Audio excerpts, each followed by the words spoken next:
Hello. Welcome back to Mik'd. Today is Monday, January 26th. We got a big show for you today. It's a little cold. Hope everybody stayed warm today. Hope everybody avoided all of the ice that was supposed to be down here in South Louisiana. We got lucky. Obviously, if you look around on the news, there's a lot of issues. Oxford, Mississippi is in a... They've been in a pickle. They're in a pickle. A lot of ice, a lot of power out. What a bad time to have power out with the weather being as cold as it is. But we avoided that weather. Tough. We avoided a lot of the major stuff down here, which is good. We're back on the show. We're excited to have the whole squad back together. Jay Mitch is back in. Lloyd is here. We are now in the transition to baseball season. We talked a little bit about that on Friday, about how baseball is here. Our first pitch banquet was last Thursday. Me and Lloyd talked a little bit about that on Friday. That's the official start of college baseball, or for LSU baseball. Obviously, they have scrimmages. They have practices. I would imagine that they're not practicing today. If they are, then I feel bad for those guys because it's freezing cold. But we have a lot to talk about. Obviously, a lot of new faces, a lot of competition on this team. A lot of talent on this team, and who better to talk about that talent than the head ball coach himself, Coach Jay Johnson, who will be on the show here in a couple minutes. We'll ask him all the questions. I know Lloyd's excited. His dad's back on the show. He's been waiting. It's been a long time. Lloyd's had withdrawals. We've had withdrawals from talking baseball and talking to Coach. I saw him at the first pitch banquet. He's excited to get back in the saddle, come on the show. A lot of guys that we're going to bring in from the team to come on the show, so you get to know them. Talk to him, a lot of familiar faces. Obviously, Jake Brown's going to make appearances on the show. Casey Evans will make appearances on the show. A lot of guys that have been there for a few years will be on the show throughout the course of the season. So we're excited to learn about those guys and kind of see how they've developed and how they have enhanced their game. Matured. I hate that. Mature. Mature.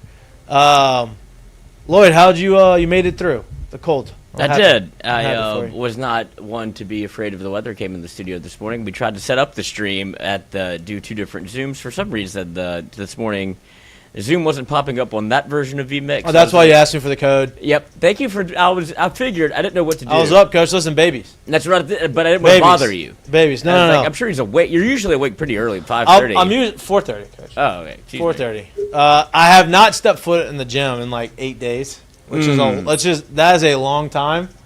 And I guess that's what happens when you have a newborn and you're all hands on deck and you're trying to figure this thing out. But gonna make it there at some point. You don't want the baby to see a puppy. No. It's tomorrow. I'll get back in the saddle tomorrow. Bring him with you. He's too young. Can't have him around all these people. Can't get him sick. Tom Marinovich. Can't get him sick. But that's going well. We're adjusting. We're in the trenches right now, but we're adjusting. I know Jay Mitch is going through the same thing. How's it been with home life, Jay? You're good? We're in the trenches, we're in the pocket, just figuring it out, reading defenses, calling out the mic. We're seeing it all kind of go on right now. Can I tell you? The days kind of like revolve around can we get like maybe 2.5 hours straight of sleep in the night? And then that's a good day the next day. And if not, if this man is trying to eat all night, it becomes a drag. It becomes tough. So now I'm kind of understanding how people, when you have a newborn, like it's tough, man. It's tough, especially if you don't have any help. But it's tough also going through those nights, right? Trying to get the rest, trying to get yourself ready the next day and still trying to be productive and do whatever it is that you can. Because guess what? When the day starts, you're not off at that point either. No doubt. And look, we got lucky. We've been lucky. Knock on wood. I'm probably going to say this. I'm going to be jinxed tonight, but we have gotten 3 hours. Every 3 hours, he sleeps for full 3 hours. We have to wake him up. I think I just jinxed myself. Tonight's going to be miserable. But we'll figure it out, and we're going to figure it out together, and we'll get to go. But let's not talk babies. We'll talk that later on the show. Let's talk baseball. It's been a minute since we've had our favorite guest, Lloyd's. Speaking of fathers. Yeah. Lloyd's hypothetical father. Yes. Coach Jay Johnson, two-time national champion. Coach Jay Johnson. Coach, welcome back to the show. We've missed you. I hope you're staying warm. I hope you're not having the boys out there in this weather right now. Yeah, what's going on, guys? How you doing? Oh, we're hanging out. We're trying to figure out the dad life. Jay and I just both had babies 3 days apart. So just letting you know, 2042, I think we decided they'll be coming up through the circuit. So we're gonna give you a heads up right now. If you want to jump on it early. Nice. Well, congratulations Thank to both you. of you. It's awesome. Thank you. Yeah, I guess my advice is see if you can hold them back 3 times. So that I like that. I like that advice. It's a little chilly. Obviously, y'all just started all the practices. You're ramping up. I think school started. Scrimmages have started. Lloyd has been to 1 or 2 of the scrimmages so far. That's right. Weather kind of poses some challenges right now. This is more reason why you need the indoor facility to be revamped, so you can just have full squad practices infield inside the new facility, right? yeah, that would be great. Yeah. And appreciate the shout out No for doubt. that. And just keep working and see if we can get that put together. But we were able to get our stuff in last week, which was good as far as inter squad scrimmages, and got a little bit of a reset for the players these last couple days, only inside in the cages and all that stuff. But we should be able to get out there tomorrow, 4.5 innings tomorrow. So looking forward to that. Nice. You have a lot of obviously this day and age of college baseball and college sports in general. There's always a lot of new faces that come through programs every year, whether it be transfer portal, whether it be recruiting. I feel like you've done a really good job of having a lot of guys with experience, whether they have played as freshmen or they've played freshman, sophomore, they're juniors. Feels like this year you have a nice combination of returners who have had a lot of experience, some guys who've transferred in that you can plug and play, and some really high-level recruits. I think you had the number 1 recruiting class in the country again. So you have a lot of talent. There's also a lot of competition. Right, you have a third base spot competition. You have a second base. You have first base. You have a DH position that you have a bunch of guys, I'm sure, that you can fill in. I think it's the question that we always ask you every year before the season starts. With all this talent, how do you manage that, and what is the competition? How does the competition look like so far in those positions? Yeah, I think it's one thing to develop players. It's another thing to develop a team. I think in building that team chemistry, I think one of the things that we do a good job of is we coach and develop every player in the program, regardless of what their role is or what they're projected. So every guy in the roster knows when they show up here every day, they're going to get coached. And I think that goes a long ways. It goes a long ways into improving the player to give them the best chance to fit, the role that they want to. They know we're invested in helping them do that, but it also gets them a lot more, bought into the team. As far as, this team, similarly, I would say to maybe a year ago, we have some options at a few different spots, which is a good thing. Always try to do that. I think recruiting depth is important for a number of reasons. You're going to have an injury or two. The ability to match up, really, really important, even when you are healthy. And we have some guys that do certain things really well, and we'll slot them for those things, and maybe something else somebody else does well, and we can slot them for those and build a team that can win a lot of different types of ways. But, as far as those spots, we're working several guys at those spots that you mentioned. Feel like we have some good options. Still some work to do to sort it out, to be honest with you. These inter-squad games and scrimmages are important. There's 5 or 6 guys that I feel pretty strongly about, or guys that we know are going to be in there. And then, there's 3 or 4 spots where a number of guys can probably do the job and will be called on to do it at different times. So like how that's shaping up, but, we still got some work to do to put it all together. Jared's got one for you, Coach. Coach, what's going on? Long time. We haven't spoken in a while. Man, as I think about the job from your seat and the things you have to do, and especially nowadays where there's more players coming in because of the portal than what would be in the past if it's literally just the high school situation. As you go through fall, and then you go through I guess the Christmas holidays and all of the New Year holidays, and you give guys, hey, look, here's what I'd like to see you do. They go home, they get a chance to kind of work on some things, and kind of refine some things, and they come back into the spring. Sitting from your seat, what becomes the toughest job from here to opening day? right? Because there's so many things moving around. Maybe somebody's overperforming in the fall. Maybe somebody's underperforming in the fall. What becomes the toughest thing to put together for you, getting yourself ready for opening day as you kind of, navigate the journey? Yeah, that's a really good question. The first thing yeah. I think the first thing is, like, you guys were ball players. Like, there comes a point where you want to get to opening day. Right. Like, you want to get to opening day, and like getting them focused on improvement and getting prepared to win, not just getting to the game, but getting prepared to win. That's always a challenge this time of year. And I think these guys understand the value of doing it right over a long period of time. And, it's not just about being ready for opening day. It's being ready to win opening day, but put ourselves in position to, improve as the season goes along and we're winning games. And I think that's something I'm proud of. I feel like that's something we've done every year, since being here. So we want to make sure we do that. I think the other part is you brought up a good, question or statement about, hey, do you get the real deal in the fall all the time? Is somebody not as good as they will be when the lights turn on? We've been fortunate here. Like, our best players, for the most part, not to a man, it shows up on a daily basis, and, I think about, last year's team, Jared hit homers in inter-squad games. Danny Dickinson was always on the winning team in inter-squad games. Dylan Cruz, took great at bats, was always on the winning team.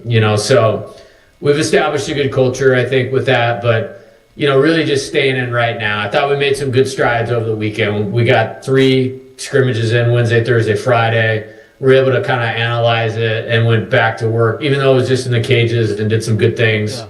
Saturday, Sunday, we were able to watch those games football style because we were inside because of the weather, and really, increase the old Coach Burtman, how to win awareness type stuff. And so make the best of it, but I'll take all 2.5 weeks, man. They want to get to February 13, but I'm not ready yet. Yeah. We got to need these 2.5 weeks. Coach, you talk about building a team. You bring all this talent in. You got to bring them together. A big part of that is having veteran leadership, right? And you've had a great success in bringing guys in early on, them earning their way and getting some opportunities early on, and being vital parts of your team as freshmen and then sophomores. And now you have a team, it feels like, full of juniors that have had 3 years of experience, right? You have a lot of new guys coming in, but you have a lot of other guys who have been around national championship teams, the teams that didn't make it to the national championship, and understand the cultures of that. How important have those guys been? They've said it a lot. They said it a lot last year on how close the team was, and it feels like a lot of those guys who are returning took that, and they're they're continuing that this year, because that's been the message so far. And in every interview that I've seen or listened to, it's been, hey, this team is extremely close. We're doing a lot of the same things we did last year as far as building team camaraderie. How important are those guys year in and year out to continue this tradition and continue to build the program, right? It's easy to not say easy, but building a team is one thing. Building a sustainable program is another thing. I think veteran leadership is a big part of that. Yeah, no question about it. I think the benefit that you have of, maybe a Stephen Milam, Jake Brown, that we're a part of 2024, which it's just awesome how high the bar is here, right? Because that 143 games, that's a lot of wins. And, but, we were just a little short on experience. And what comes with experience is, toughness, unity, all of those kinds of things. And it was maybe missing a little bit. And then last year, having a team of, only 12 returners, bunch of portal guys, high school guys, really connect and really, go after that thing, together. They saw the value of that. And so we have a few guys that know the differences in the two. And then you also have a really good freshman class last year that how it went last year, that's all that they know. And I think that's really valuable too. When you talk about Kason Evans, Kate Arambidi, William Schmidt, Derek Curiel, obviously. So I think we're in a good position. And I would say if something makes me optimistic right now is we're all moving in the same direction. Now, there's been zero adversity to this point in time. Have not been tested, haven't been through anything hard They might say a 4-hour practice is hard, but like they haven't been through anything hard. But like the want to do the process right is really, really strong at this point in time. Coach, you had a great quote the other day from Dylan Cruz when he told you, he said, you're really going to find out how good your team is after the first loss of the season. I think you said this a couple of days ago in an interview, and I thought that hit home for me because I think that's an unbelievable way to kind of evaluate a team, right? You're really good when you're winning, but like you said, once you face adversity, how do you overcome that? And you don't really face that until you have that first loss. And so, to me that was a great quote. And I think it's a great way to kind of judge a team. Yeah, no doubt. And there's a reason he is who he is. It's got exceptional talent, but the character and makeup thing's off the charts. One of my favorite players I've ever coached in my entire life because of stuff like that. And it was interesting. It was just like this casual conversation last year. And he's like, you'll know after you lose a game. And then he goes, you remember when we lost to Iowa? And I was like, yeah, Brody Brecht was throwing like 107 miles an hour with like a 95 mile an hour slider. Like, how do we land on this guy, in like the 6th game of the season? But the next day, we beat Sam Houston State like 18-3, who was like a regional team. He's like, you remember when we came out? I was like, yeah, I do remember that game very well. And he's like, that's when you'll know. He's like, that's when I knew we had something beyond just talent. And I was like, all right. And then I actually used that when we lost our first game last year because we all know Dylan, respect Dylan, love Dylan. And then how they responded to that, we won the next game 12-0 and then rattled off 17 wins in a row. At that point, you knew you had something, bigger than, just a team full of talented guys. And, we have a good schedule this year too. So I'm excited about getting tested in the non-conference a little bit more and looking forward to what's ahead of us. Jared. Coach, you talked about needing these next few days, needing all the days leading up until the start of the game, until the start of the season, and also about how you want to see them tested. You want to see some adversity, which, once again, the more opportunities you get in game-like situations, even if it's not game, it helps you to kind of get some of that adversity feeling. The pitching staff last year was much more than just 2 guys. But I think we can sit here and say when you have an ace, A1 and A1B sitting right back to each other, boy, those things help a lot. With the young guys that either did not throw last year and I'm not asking you to name any names, and the young guys that had got a little bit of taste of things last year, are you expecting that kind of a jump from anybody? And I'm not asking any names, but do you see that kind of potential for someone to jump into a spot to do the things you kind of saw those 2 guys do last year? Yeah, good question. And like those 2 are amazing. Like in all my years of doing this, I don't know that I've ever had a 1-2 perform at that level, that consistent. 100% would agree with that. Yeah, I mean, Paul and Ty Floyd were exceptional. I'm not taking anything away from that. But I think with Cade and Anthony, you were looking at 2 of the 3 best performing pitchers in all of college baseball last year. And I've had to win a lot more creatively with pitching staffs and matchups in the past, both here, Arizona, Nevada. And so I think the thing that's really important is I don't want any of these pitchers to try to be those guys. Yeah. I do want all of them to take a step forward in their development. And I do believe that there's depth and there's talent that if a number of guys do that, we can, overcome losing those guys in a good fashion, or moving those guys on, not losing them. They did what they were supposed to do, and then they moved on to professional baseball. So, but I think there are guys poised for that. I mean, the 4 freshman pitchers last year, for winning a national title, those guys pitched a lot in year 1. And I think all 4 of them, whether it's William, Kaysen, Maverick Rizzi, Cooper Williams, I think they're capable of that. I think a couple of our transfers that we've brought in are advancing since they've been here. Now, we weren't a part of their development last year, but they have a chance to make a good impact. And a couple really good young freshman pitchers too, that we're going to go to. And then we've really done a good job. I think Coach Yeski's done a good job, Jamie. And we met today for like 2 hours on, what I call like keyholing guys for certain spots where they can be successful. And I feel like it's going to look a little different. I'm going to say that right now, but I'm pretty optimistic about the pitching staff as a whole. Pitcher's best friend is really good defense. Last year, I think, you can correct me if I'm wrong, I think y'all had the number 1 fielding percentage in the history of LSU. The best LSU defense of all time. That's saying a lot based off the teams that have come through LSU. They talk about defenses built up the middle, right? Catcher, shortstop, center field. Feels like you have those 3 positions pretty locked in. You obviously have Derek at center. You have Milam at short, and it feels like you have Kate Aaron Beatty, who Lloyd's professional experience as a scout, he said that he looks really good behind the plate defensively so far this leading up into the season. You obviously have an outfield there that's very experienced, and you have 3 center fielders playing in the outfield, which is a luxury, and you have some competition in there. But with the defense being as good last year and having your middle back, what is that going to look like this year? Is it going to be a lot of the same stuff, or are you going to have a lot of matchups within the second base, third base, first base positions? Good question again. I think you guys are in mid-season form this stuff. I'll tell you what, I think that playing defense is a massive priority. I think it's extremely critical every year. I think it's doubly critical that this team handles the baseball well for a number of different reasons. As far as the personnel thing, we'll see, is what I would say. I think if you ask me, maybe something that surprised me is a few guys that were not on the team last year, came in. I had a thought that they were maybe offense over defense type players, but they have surprised me in a good way, from what they're doing in terms of handling the ball. So I'm optimistic about how we're going to play defense, and every game requires something different.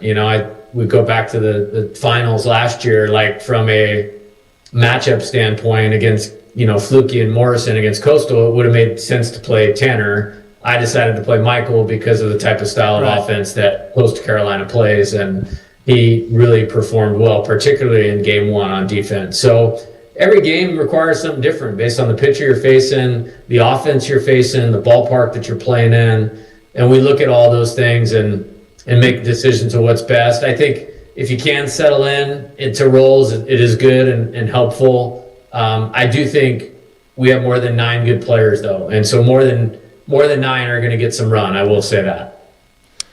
Lloyd. Oh, thank you for teaming me up. Mid-season form. Don't screw it up. No, first of all, Coach, congratulations. You clearly can't hide money because I have no idea what kind of camera you're using, but it is tracking your eye movement or something. Congratulations on the extension because we've come a long way from us sending you a microphone to now you have some camera I've never seen before. So I'm glad you're putting your resources where they should be for the Mik'd Up show.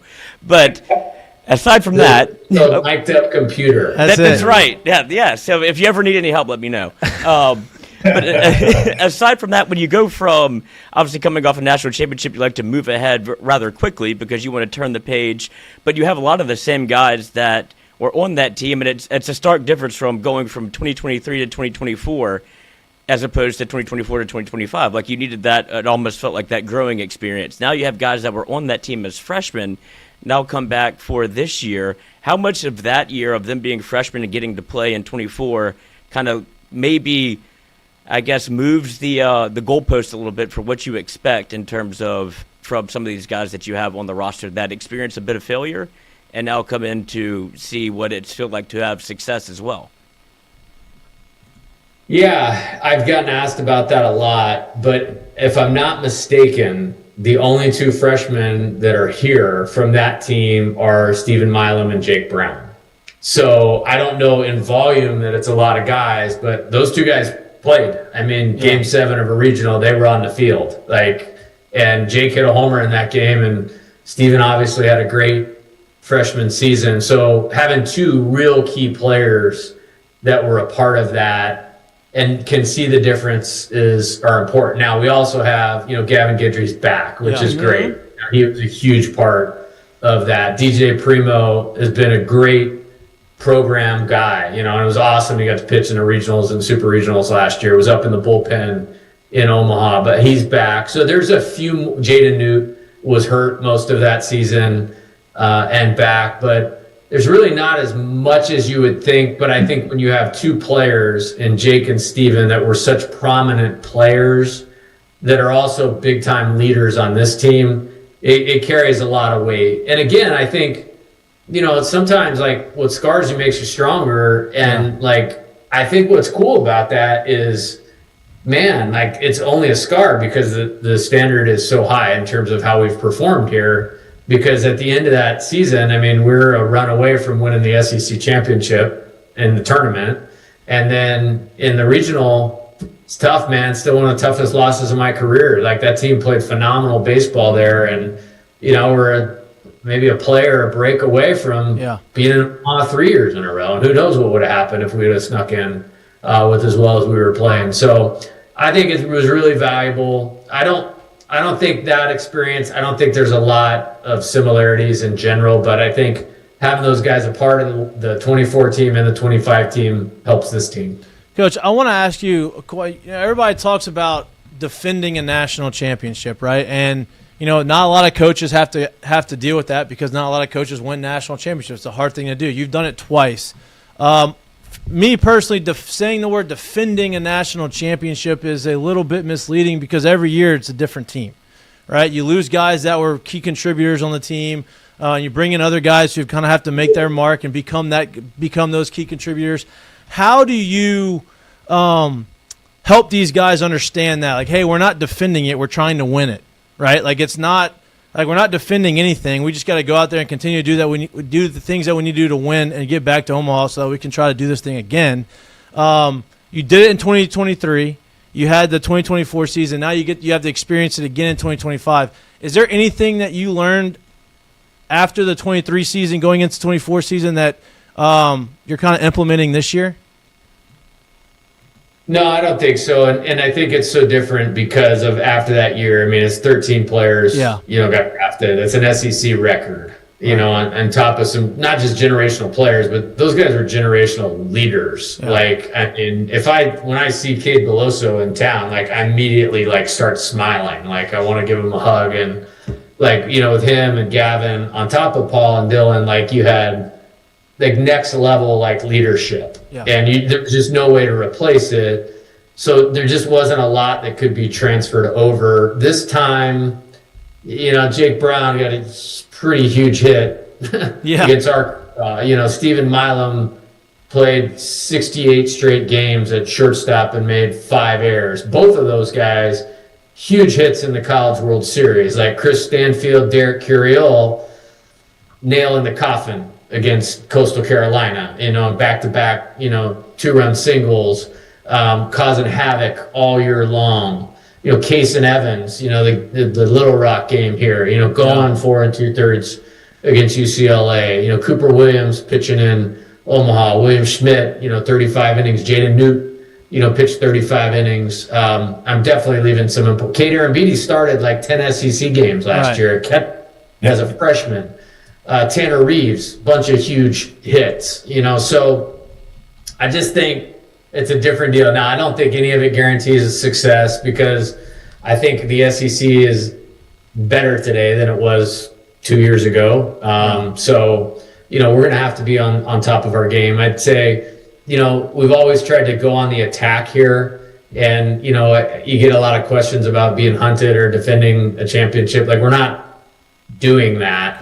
We're attacking, playing the best that this team can play. And it's cool when you have 19 new players or whatever that we have, they weren't a part of that, so it wouldn't be respectful to not be all in on now. Correct. And that's what we're all in on right now.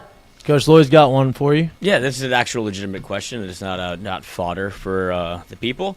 I do obviously you can look at what you've done in terms of bringing players back or being able to recruit or what you've done in the transfer portal, but I think the biggest thing you've been able to do is retain staff. How big has that been going from year to year to be able to look back and have the same people in the locker room that you have a legitimate relationship with and you're building it kind of together? Because I think it would be easy for them to take a job maybe as a head coach or go somewhere else, but you've been able to retain your staff. How big is that whenever you do go into another year and want to get back to ultimately what you just did? Yeah, it helps a lot, and I'm thankful to these guys because multiple of them had chances to leave. Obviously the one with Josh, with Duke, who'd coached there and was the front runner for that deal, and decided not to take that job. Everybody knows that. But we had some other ones that weren't out there so publicly that they decided to stay here. And I'm really proud of that, because they're really important people to me. They're really important people to our players.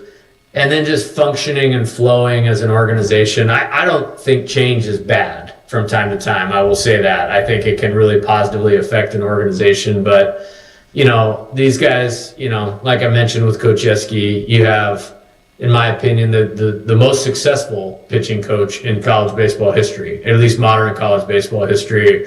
That's a huge deal. I've talked about Jamie. I think you guys have even had him on the show. He's a really valuable person to me, and has become, one of my best friends, in terms of trust and those types of things. And then, Mark Wanaka has been with me every stop along the way. Josh Simpson, he's 2 for 2 on national titles here. Yeah. So, gee, please, if he does it again, there you go. You got the answer, Secret Josh sauce. Simpson. But what a great, I explained, was giving a speech and kind of talking about each member of the staff and their qualities. And, he, when I see him at the facility and I see him talking to a player, the player always has a smile on their face. And that's just his ability to have good relationships with the players is great. And then obviously everybody knows how hard Coach Jordan works. So, it's a great group of guys, and we work on it pretty hard. And, I thought we did a great job last year of always just doing what was best for the team. And, we don't always agree on everything and have some high level discussions, and I'm wearing them out and trying to get them to dig deeper on stuff. And they're probably like, dude, is this guy ever going to stop trying to is it ever just going to be okay? But we can have those conversations. And I'm proud of them and very thankful for them. Well, Coach, we're proud and thankful that they're still here, because we love to see y'all have the success that you have. We appreciate you. We don't want to keep you too long. We're easing back into this thing. You said we're in midseason form. We raised the bar. We have a high bar for the rest of the season. We're excited for the season. Excited to have you on the show again. I think this will be year 5. Yeah, year 5, right? It's going fast. It's going fast. Great. It's flying by. But again, we always appreciate your time. We appreciate you coming on our show, and we look forward to having you back on here soon. You'll see Lloyd and I at some of the scrimmage here coming up. That's right. Yeah, I think you guys should do a show from an inter-squad game or something. Oh, love that. Give we get some internet in there. As long as we can hook up to the internet, we can do that. Or a real game or something, it's baseball season. I would love that. Guys, we're going to have a conversation about that. We're going to make that happen. Yeah. And don't get me wrong, I'm as excited about the football transfer portal as anybody. I stayed away. It's baseball season now. I stayed away from all that. It's really cool. Probably some competition over there. No, I think it's great. We need those guys to win, win, and I think they're on it. They're clearly on it. They dominated getting players, it seems, and really working hard, and that's a great thing for everybody. No doubt. When they do well, everyone else does well, and it's a great recruiting tool on your part too. When LSU football is rolling and the stadium's bumping, it's a great place to bring a recruit and say, look at what we got here. You come to a baseball game, you got baseball, which is what you already know, and then you come to football. It helps everything. So I'm with you. Yeah, I think we're going to try to do that. We're trying to get a lot of our committed guys out to see this, because we're obviously fighting with the pro baseball draft, and we need to get them in here, and so they really understand what they're passing up, because you guys know it better than anybody. Playing in the stadium when it's going good you don't get that in the minor leagues, and so you're walking away from a lot. So, and then the Tiger Stadium thing's great.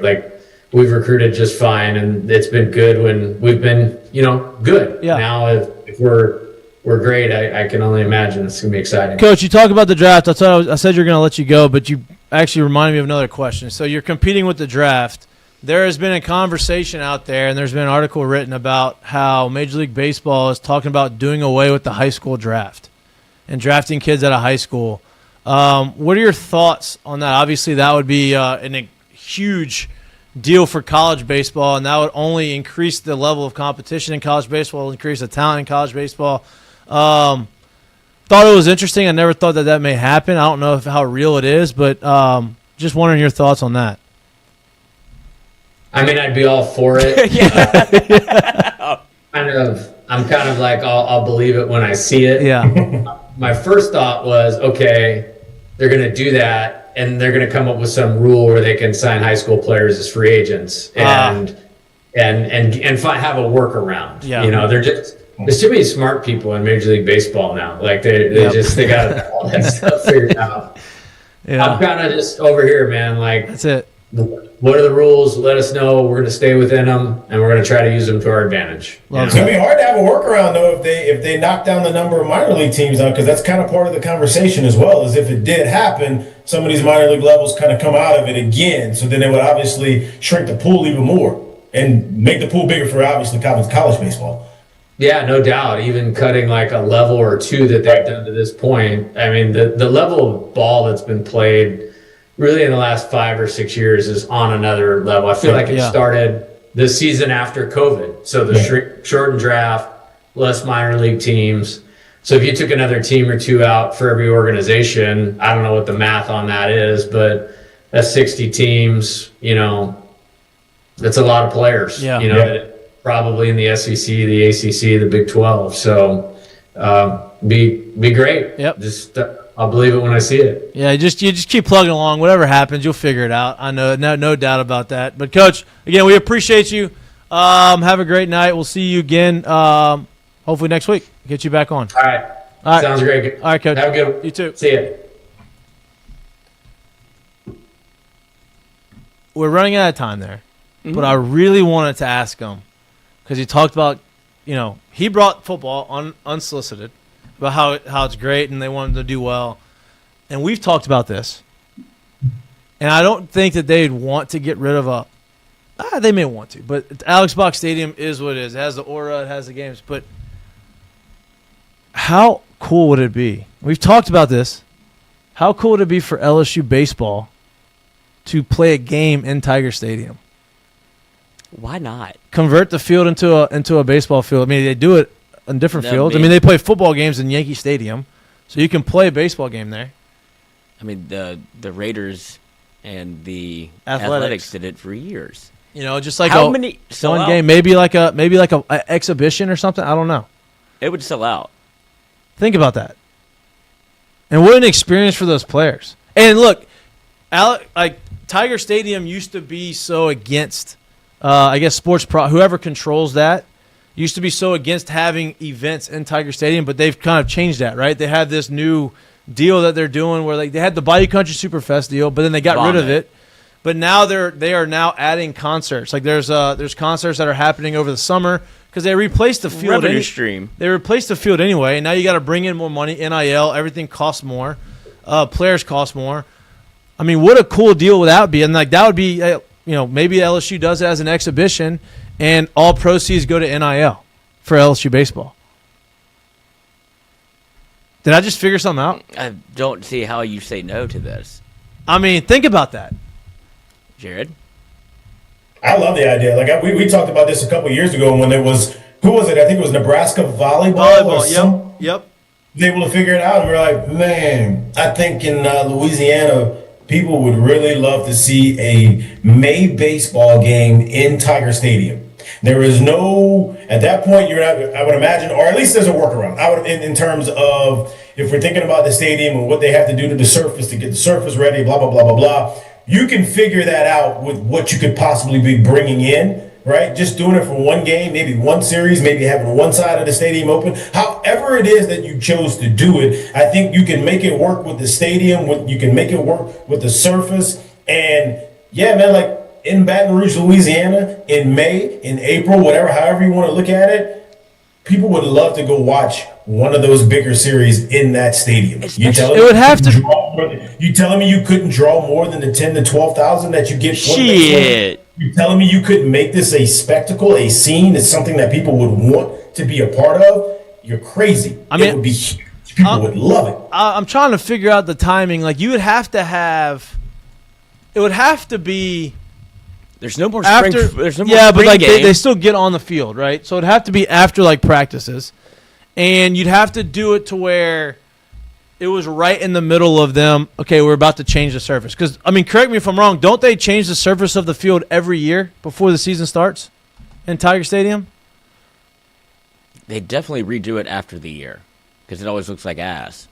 Right, and so it would have. I don't know how that timing would work out because if you do it in May, these are the things that you we have don't a couple, have to figure right? But out. you have a couple months before you have to really start getting back on the field. For August.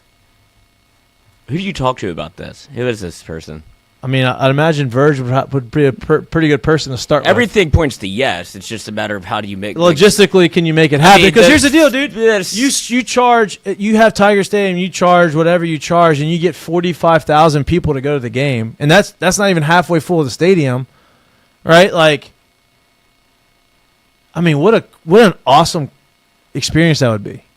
I mean, you saw if the Savannah Bananas can do it at Clemson and Lambeau, I would imagine LSU baseball could figure it out at LSU football. It's right across. It's a stone's throw away. Right, and like maybe not have a whole series, or maybe have a whole series, but like you'd have to figure out what do you do it midweek? Do you do it? I don't know, but I think that'd be honestly you just stumbled into this. Better yet, maybe you do it midweek against like a in-state team. Yeah. I think it's an unbelievable experience. I mean, it'd be an unbelievable idea. Do it against Ole Miss. You do it right, you can 100% turn it into something that's so desirable in Baton Rouge. It's not even funny. Like, it could be something that's just crazy that people would love to be a part of. And I honestly think, like, the biggest hurdle you probably have is prepping the surface in terms of fitting that into the schedule of whatever they're doing to resurface to get ready for the next football season. But if you do it right, the amount of money you could be bringing in, I would imagine you're not going to be coming in the red of that thing anyway. So, like, it could be done correctly. Yeah, I mean, you wouldn't even have to upcharge. Just whatever you're charging for the baseball games. Now you have the suites. You have more suites. Oh, God. Like, I mean, look. What an idea. Guy. What an idea. I mean, it would be. And you say, hey, maybe not all of the proceeds, but half of it. This is a game, half of these. I don't know if you can do that, but maybe. Like, these go to LSU baseball, so some of it's going to go to NIL revenue sharing. I mean, that's a thing. He does want. I mean, he does. He needs more money. He needs more money. Not just wants it. He has to have it. This is a great way to do it. I think I owe Jay a conversation. Yeah, OJ about this. I don't know who says no to this. It's just a matter of logistics, which is not our strong suit. I think, and I'm not calling anyone lazy, but I do think, like, the logistics of it, figuring it out, who is actually tasked with figuring this out and doing something with it, I think that becomes that's a lot going on, right? And I think that's probably, if there's anything that's probably held it back anywhere, right? Not just even at LSU, that's probably part of it. Yeah, and maybe that's why you do a midweek game. Because you're creating, truly, if you do it right and it's done right and it's attended right and it's well received, you've created another revenue stream. So it's like now you're thinking so far out the box of what's been the norm and what people are used to seeing go on that it just completely changes it. So it's like, well, who's tasked with doing that? Because that's never been done. You know what I mean? It can be. It has never been done. I don't think I've seen a universally more liked idea by the chat ever. I mean, how wild would that be? I can't. If somebody doesn't like it, then they're no fun. You don't have a pulse. But yeah, I mean, everybody's Ed. $5 super chat from Cajun Curveball. Paint a picture here. LSU versus Tennessee in Death Valley. Seth Dardar, 450 shot moonshot walk off. 100,000 drunk LSU fans lose their mind. I have chills right now. You know what I mean? Like, I don't like the first time you do it.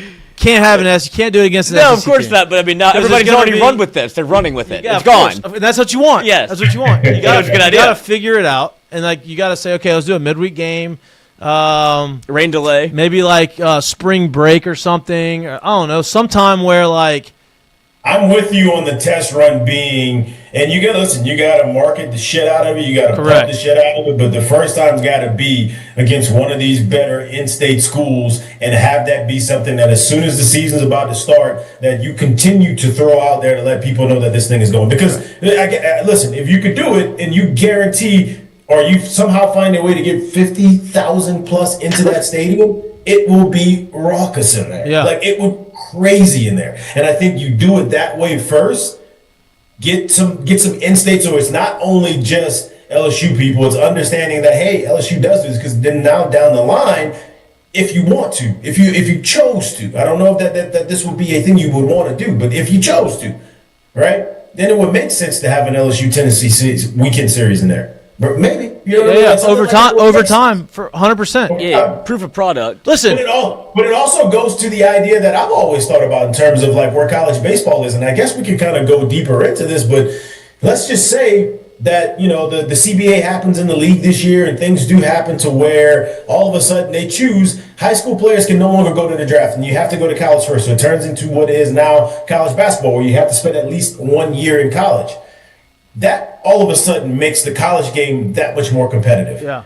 That all of a sudden makes a lot more sense as to why you would market and have more people at college games. But that also goes to, and my thought was, I'm not saying even in Baton Rouge, even at LSU, and I'm not saying that if tomorrow they said, you know what, we've approved and we're going to break ground on it, that's not going to happen tomorrow. The season's about to start. But at the end of the season, we've approved, and as soon as the last game's played, we're going to break ground in Alex Box Stadium that now holds the amount of people that it holds. Next year, it's going to hold 25,000 people. I'm not saying that is going to be packed from day one. I'm not saying that that's going to be packed throughout the year. But I am saying, go back and look at LSU football 100 years ago. It wasn't 100,000 people in that stadium. Couldn't sit 100,000. Right. So that time you couldn't sit there and say, yeah, I think if you put 100,000 out there, there'll be 100,000 in here. I don't think people looked at it that way. Right. But what I am saying is that I'm pretty sure, especially for those big weekend series, especially if the game of college baseball grows the way it could in terms of things like that happening, there's a lot more people than 12,000 people in LSU that would like to be in there on a weekend series. Correct. It is. Listen, I'm pretty sure of that. And I think that if you built it up, there's things you can do. You can get people in there. If the NHL can have an outdoor hockey game in Florida, yeah, I'd imagine you can. If they can play fucking college basketball on a boat, yeah, we can play baseball at Tiger Stadium. Correct. What an idea! By you. What an idea by me. What an idea. Well, we've talked about it before, but like it just. The NIL portion of it wasn't part of the initial conversation that we had. I don't even know if that, but like, there's just so many opportunities and so many things, and what an experience for those guys to be able to go out there and do that. That's what that was my second thought. After firstly, I thought of it as a fan, but then I thought about obviously y'all playing the sport, Jared being both, right, and then to be able to like walk out to center field and Death Head, like this is unbelievable, or like throwing the first pitch and be like, what are we doing? Yeah, just the whole spectacle of it would be so cool from a player perspective, but like the fans, obviously that's easy sell, but from a player it'd be like, I can't believe we're doing this right now. It would be so cool. Crazy.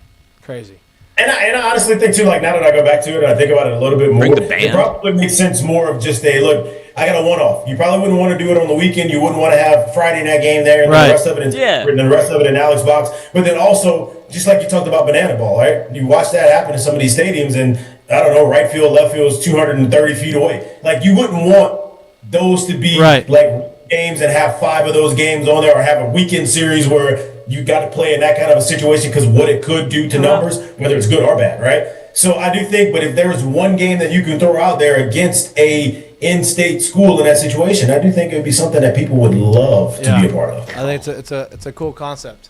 See if it goes anywhere.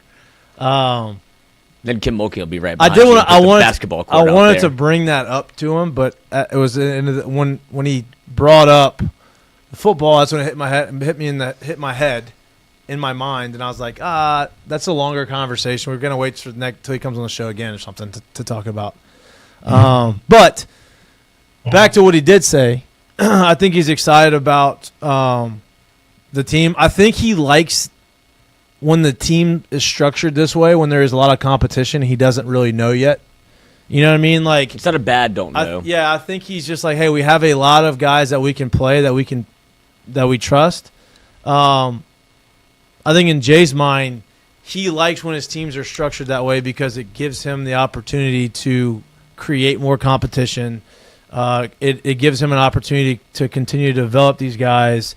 And now, don't get me wrong, if you had a team like you had in 2023 where you just basically plug in, like, these guys are the guys and they're veterans, they're going to be good. I mean, yeah, he likes that too. But as far as building sustainable success at LSU, I think he likes when the rosters are structured this way. You have a good group of guys that have a lot of at-bats and have a lot of experience, and you have a good group of guys that come in that are new and that are trying to make a name for themselves. And it breeds for it makes for a big competition, and that bodes well for success. Yeah, Jay definitely. I mean, he enjoys the mad scientist part of this thing right here, right? Like, we go back to, I don't know if you remember, man, we go back to 2023, and from all the conversations we had with Jay, from everything that we knew about the team, we're not even in the building every day. And we were telling people, hey, I'm just throwing this out there. I think if you have a chance to get out to LSU this year to go watch this team play, it's probably a really good idea. They are going to be great. Like, we were telling people that. So right. If we're telling people that, you can only imagine what they thought and what he saw that team was going to be. You don't get teams like that to come around year in and year out. And so the opportunity to collect talent, to put it all in the same building and then be the mad scientist and plug and play this thing the right way, I think Jay, and he loves that opportunity, and this team presents that for him. So I think he loves what this season can bring. I agree. They're set up for, and that's why I kind of brought up the 2024 year. It just feels a little bit different coming off of a national championship, that 2023 team. That's why I try to bring that up too. Yeah, because you can, obviously he's not going to talk about rat it poison. much. Yes, exactly. But the way that it's structured and who he brought in from the portal and the way that he has continued to build this thing and the players that he's bringing back, it's not very often that you can look at the lineup and go, I have my outfield, I have my shortstop. Yeah. Like, you have some very key cogs that you're looking at, like, well, this is correct. Very important pieces that we're bringing back. You know who you're starting up the middle. You know you're starting behind the plate. You know you're starting at shortstop. You know you're starting center field. You know you're starting in the outfield, right? All of them. I think what's also really cool, and I think what I like a lot, is a lot of these transfers, and a lot of them came in, they're very highly touted, right? You have Caraway from Oregon State. You have Dardar from Kansas State. You have the big thumper from Grand Valley State. Is that where he's from? Grand Valley State? York? Grand Canyon. Grand Valley State was where Brian Kelly's son came from. Grand Canyon University, I believe, is where just living in your head. York came. But, you know, I think when you have those guys come in and you haven't heard a lot of hype, and I don't mean that in a bad way, but like, you hadn't said, oh, this guy's coming in and he's going to be the number one pick in the draft, or he's going to be a first rounder, and this guy's going to be, he's going to come in, you're going to plug him in there, and he's going to start right away. Like, you hadn't heard a lot of that, and I think that's a good thing, right? I think these guys go out there and they're going to have to compete, and they're going to have to play well, and they're going to have to do the things they need to do to be able to get onto the field, because they didn't come from the SEC, and it's a different animal. And I personally like that, because I think it allows them to develop a lot better than if they came in and said, hey, you're the guy, you know, you're supposed to be the first rounder, and we paid you a bunch of money to come here, and you're just going to go and plug it in. I think sometimes that can kind of get someone's in someone's head. It lends to his coaching style. Right. Of, like, he doesn't like the term tinker, but he also does find situational places and gets to know his players to where, I mean, look at what he did with Jake Brown last year, where it's situational baseball for somebody that I can plug in different parts of the lineup and bring in that people don't, whether it's Jake Brown coming in to play first base for a little bit, or you have to move Bear Jones to third for an inning. And it's like, these are different ways I can manipulate the lineup to be able to get my best players in and what's advantageous for them. That's where Jay thrives, in my mind. I think he is an all-time tactician when it comes to that version of baseball, like of figuring out who to put where and when, and then he does that throughout the year. And I'll always reference, like, who saw Cade Beloso batting leadoff in the College World Series final? Not me. Not I. I think it speaks to his, it's kind of cool. It speaks to after 2 championships in 4 years, it would be really easy to just go and target and try to absolutely get the top name Snipe. he could possibly get. And I'm not saying that he didn't shoot at these, but I think this also shows you his hunger, his desire to be able to work, to be able to be that tactician that you talked about, being able to find these spots that these guys can be successful in, go find the guys that can be gems in the role and be stars in the roles that he's asking them to play, and not just, let me just plug and play the top flight name that's out there. And I'm not saying that these guys aren't that. I'm just saying, like, it shows you that, once again, without all the quote unquote crazy hype being there for individuals, I know you look at it at the team and they're highly rated and ranked as the team going into the year, but to not have, oh, this is Tommy White coming in? Wait, what a minute. And maybe Tommy White didn't actually exist in this year's transfer portal cycle. My point of it is to be able to go do the work, to find the guys that aren't the necessary huge top name of this thing, and then see if I can plug and play, see if I can put these guys in the right spot to do what they need to do to make us successful as a team. He's always watching. Like, that's how Seth Dardar got on the radar. It's a Baton Rouge kid, Louisiana kid, that took Kate Anderson deep, was, 3 for 5 against LSU. He's like, maybe if you get in the portal, I'd love to see you. Obviously, you want to come home. Like, that's how he kind of has done this thing where it's been guys that have had success against LSU that he's like, while I'm coaching against you, I'm also... Paul Skeens. Yes. That one worked out. Yep. And so it's just a very interesting way that he looks at it, like, I could see you on my team. Yeah. No While doubt. you're playing against I like the way you play. Right. I want you on our team. Playing that way.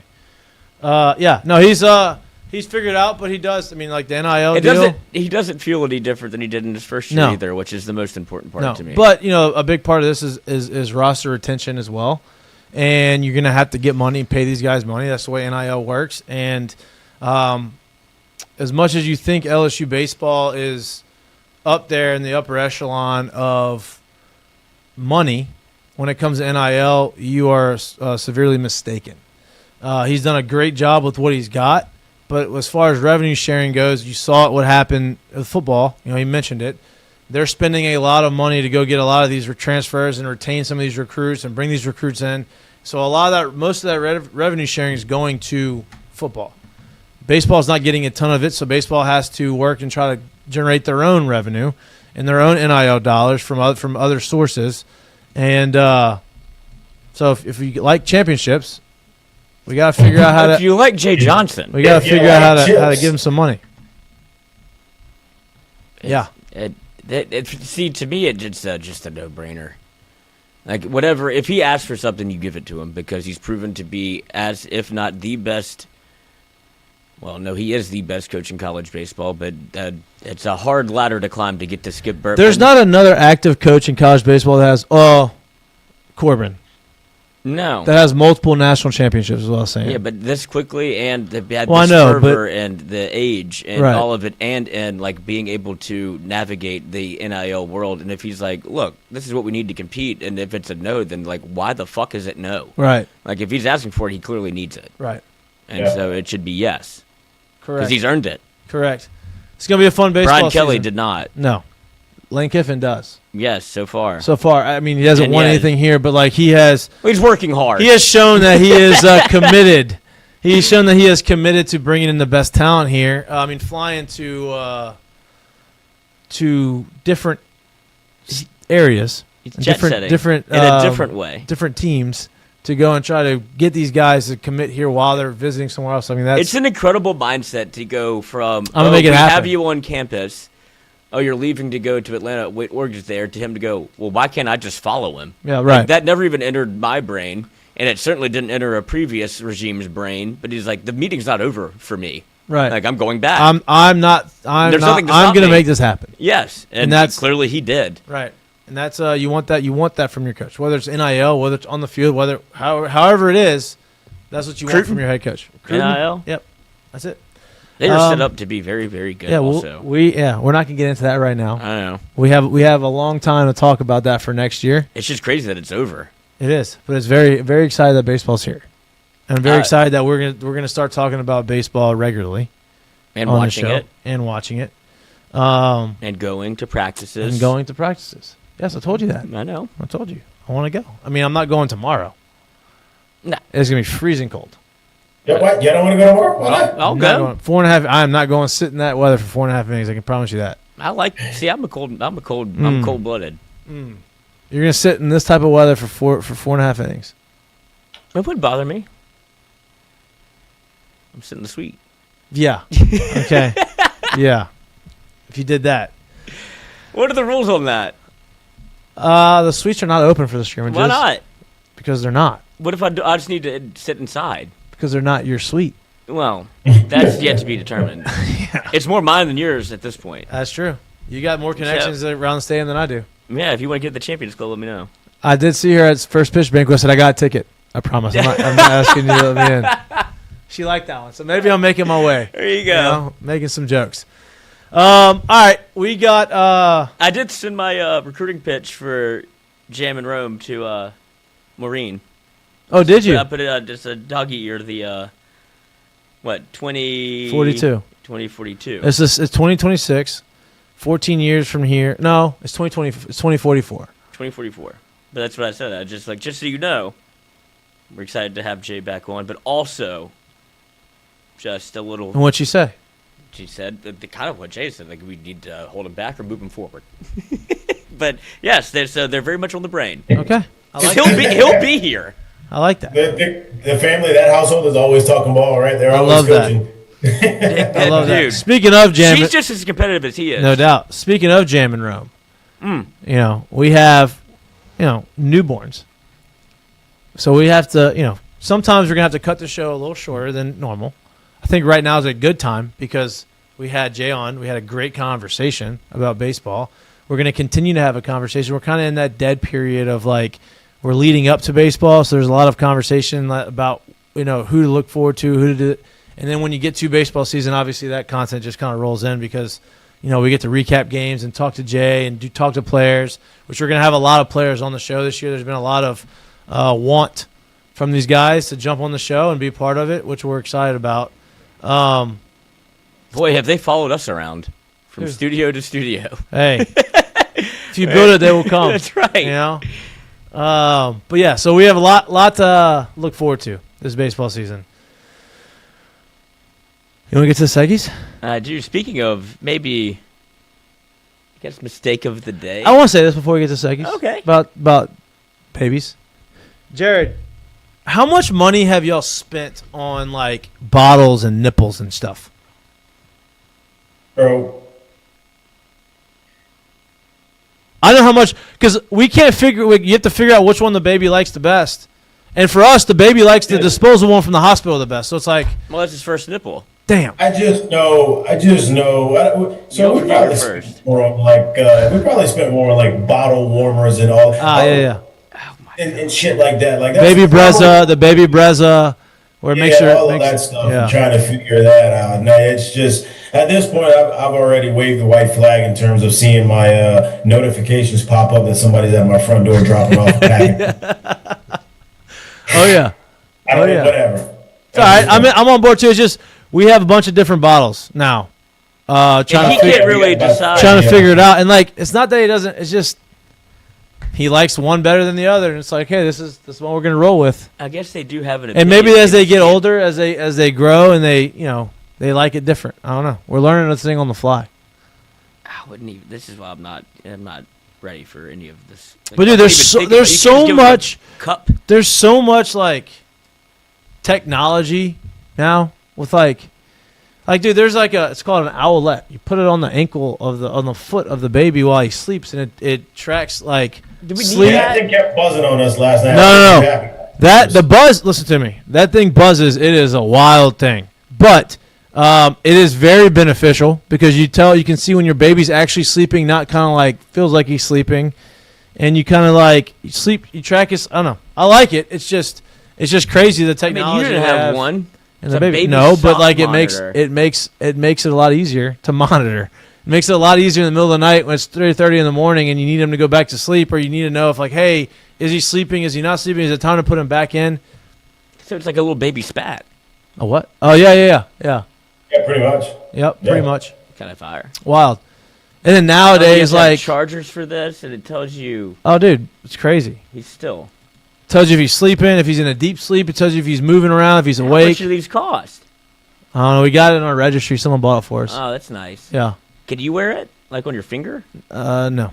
We had they had that. It's called the Oura Ring. Yeah, so that's basically what they did this for babies. This is the Oura or the Whoop for a kid. Yeah. Exactly. Yeah, that's what it is. I don't think this is. Look, I'm not a parent.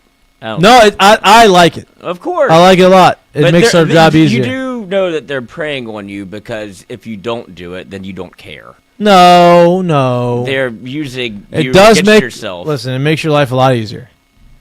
Or it could just be asleep. But you don't know. I mean, there's just you wouldn't know. You can't relate, Lloyd. Jared's on board with it. Well, yeah, of course, but I need to find out which companies are doing this because y'all are in for it. Like now, what was I going to go to? I wear a Whoop, so I couldn't be the one sitting here saying, "Nah, you don't need Correct. that, Mo." So you look at me and be like, "What if you just gave him your Whoop?" I don't think it worked. It wouldn't fit. Put it around his neck, Lloyd. Yeah. Put it on his jugular. What are you talking about? Yeah, maybe. I mean, if there's not a single limb that would fit the actual band that I have. Oh, you get a new band. Yeah.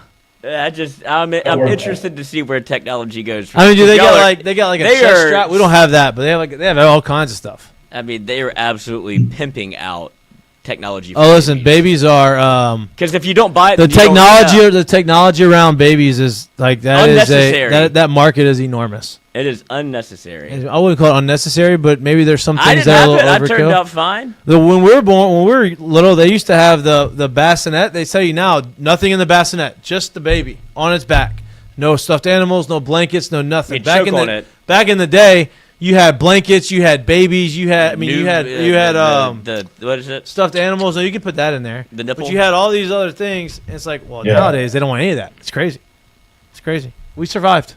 We're survivors. Yes, exactly. We're survivors. Yeah, We're survivors.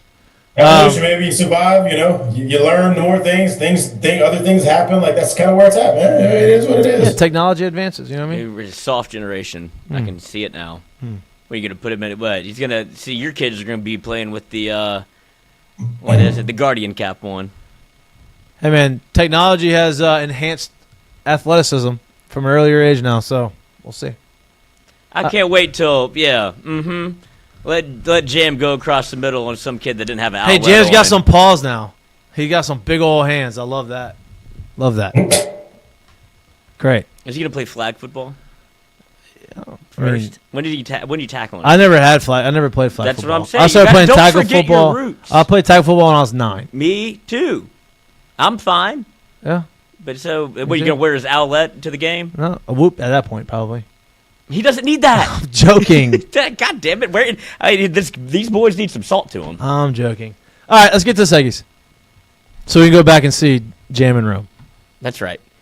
Oh, mistake of the day. Did the NFL earlier this year, before the year, accidentally leaked the script?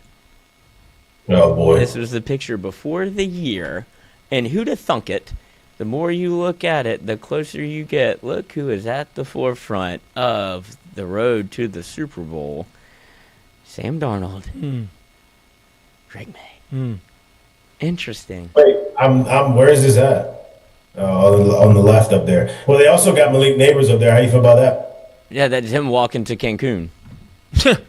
Well, he's been hurt. I mean, if we're going to spin it any way we want, yeah, sure. I mean, that is crazy, but who would have... I mean...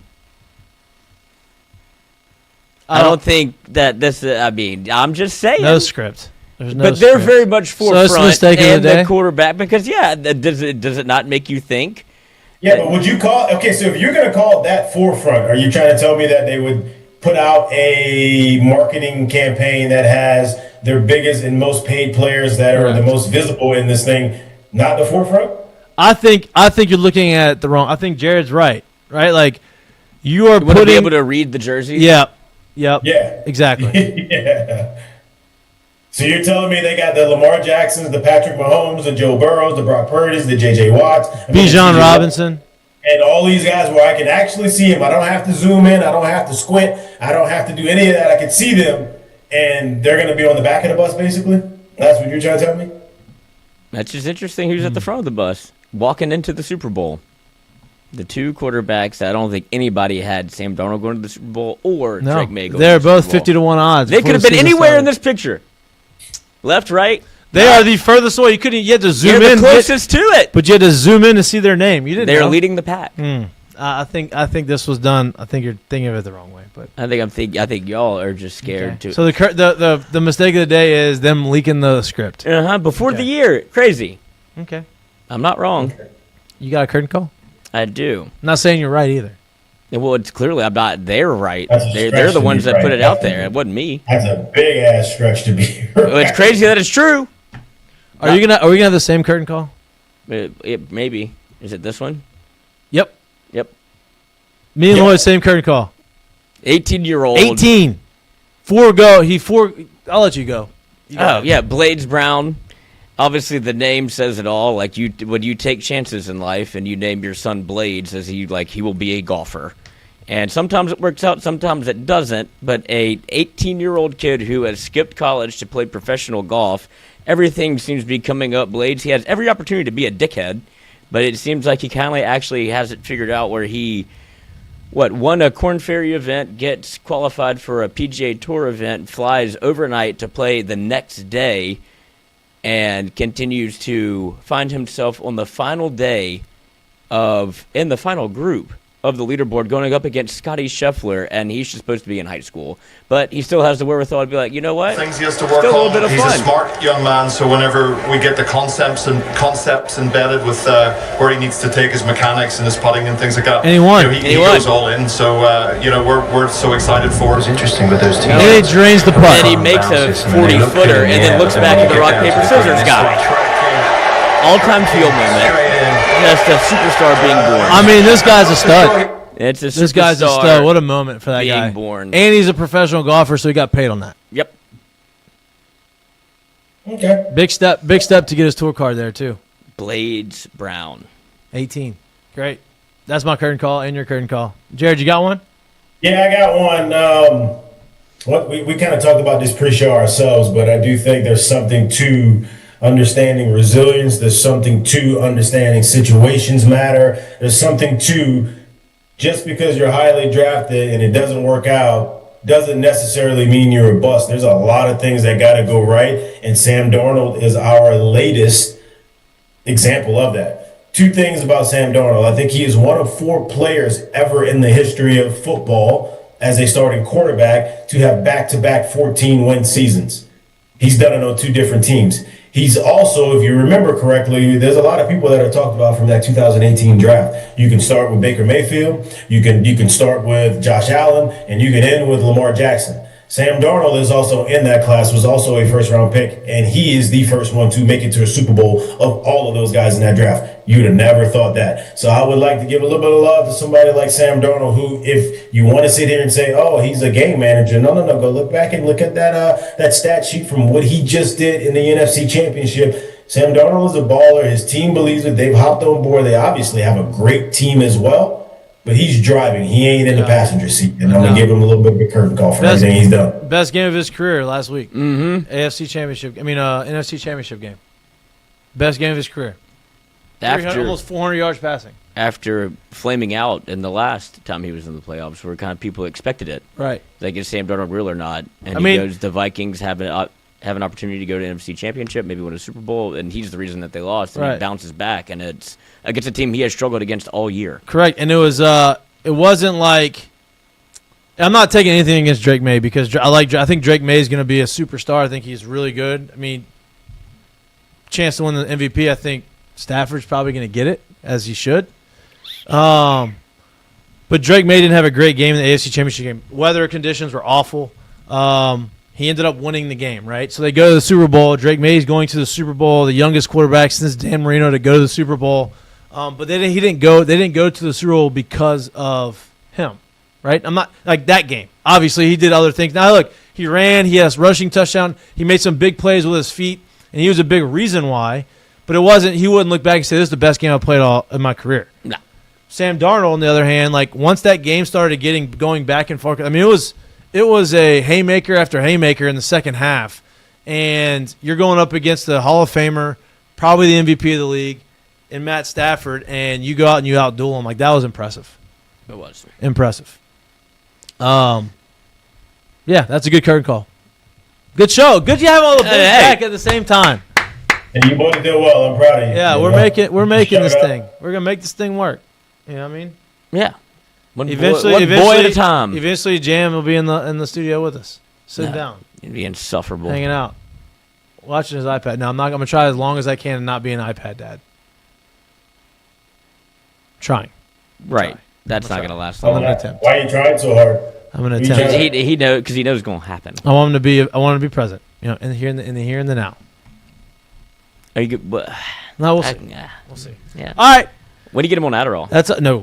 That's all we got for you today on this For a vigil. beautiful Monday night. We appreciate y'all for tuning in. Hope y'all enjoyed our interview with Jay Johnson. Hope y'all enjoyed our groundbreaking idea of baseball game in Tiger Stadium. That is an incredible day. We'll be back live in studio on Wednesday from 6 to 8-ish, probably 7:30-ish now with babies. I'm gonna try to get start getting some of the players in the studio.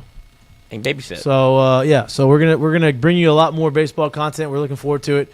We appreciate the love and support. Please like and subscribe to our YouTube channel if you can't watch us, but you like listening to us or anywhere you get your pods.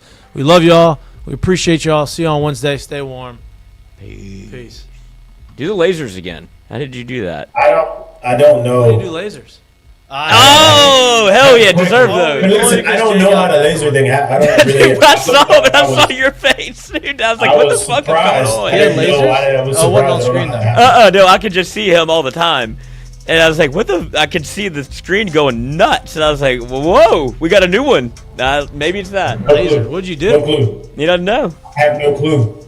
But it's funny because he don't like any of the things that happen. No, and it's I great. get to see them all. It's a good part. All right. See y'all. Later. I love